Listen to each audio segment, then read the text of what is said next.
అని అడుగుతున్నా. ఈరోజు రాజశేఖర రెడ్డి బిడ్డ ఆంధ్రప్రదేశ్ రాజకీయాలలో అడుగు పెట్టింది అంటే ఎందుకు వచ్చింది? ఎందుకంటే ఇది నా పుట్టిల్లు కాబట్టి.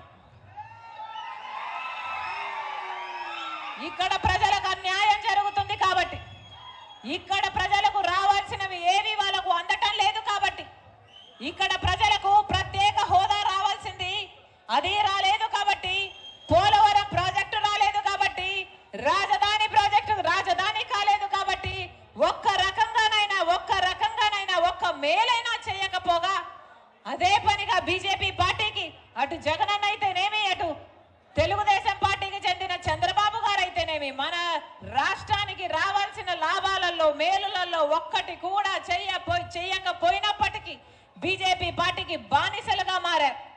కాబట్టే రాజశేఖర రెడ్డి బిడ్డ ఈరోజు ఆంధ్రప్రదేశ్ రాజకీయాలలో అడుగుపెట్టింది. ఆంధ్ర రాష్ట్ర ప్రజల తరపున కొట్లాడడానికి, వాళ్ళ హక్కుల కోసం కొట్లాడడానికి నిలబడింది రాజశేఖర రెడ్డి బిడ్డ. ఈరోజు నా పైన ఎనలేని దాడులు చేస్తున్నారు. ఈరోజు నా పైన రాజశేఖర రెడ్డి బిడ్డ నేను వైసీపీ పార్టీ కష్టాలలో ఉంటే 3200 కిలోమీటర్లు పాదయాత్ర చేశాను. ఆ రోజు వైసీపీ పార్టీని నా భుజాల మీద వేసుకున్నా. ఆ రోజు వైసీపీ పార్టీని నిలబెట్టాం.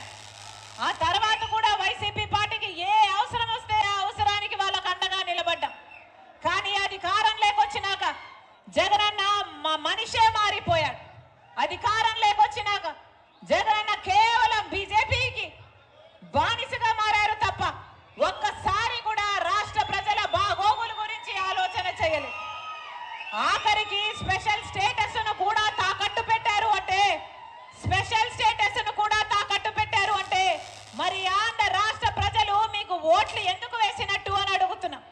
ఆంధ్ర రాష్ట్ర ప్రజలు మిమ్మల్ని నమ్మి మీకు ఓట్లేస్తే ఆఖరికి ప్రత్యేక హోదాను తాకట్టు పెట్టారు, పోలవరం ప్రాజెక్టును కూడా తాకట్టు పెట్టారు కదా.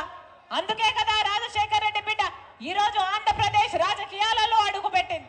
ఎందుకంటే రాజశేఖర రెడ్డి గారికి ఆంధ్ర రాష్ట్ర ప్రజలన్నా, తెలంగాణ ప్రజలన్నా, తెలుగు ప్రజలన్నా రెండు కళ్ళ లాంటి వాళ్ళు. అందరినీ సమానంగా ప్రేమించాడు. ఏ ఒక్కరికి అన్యాయం జరగనిచ్చేవాడు కాదు రాజశేఖర రెడ్డి గారు.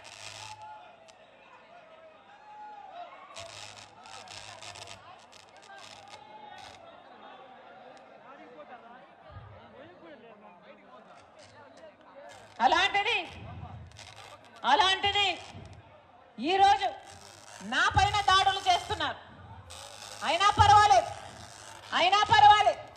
నా మీద దాడులు చేసినా పర్వాలేదు, నన్ను ఎంతగా హింసించినా పర్వాలేదు, నన్ను ఎంతగా అవమానించినా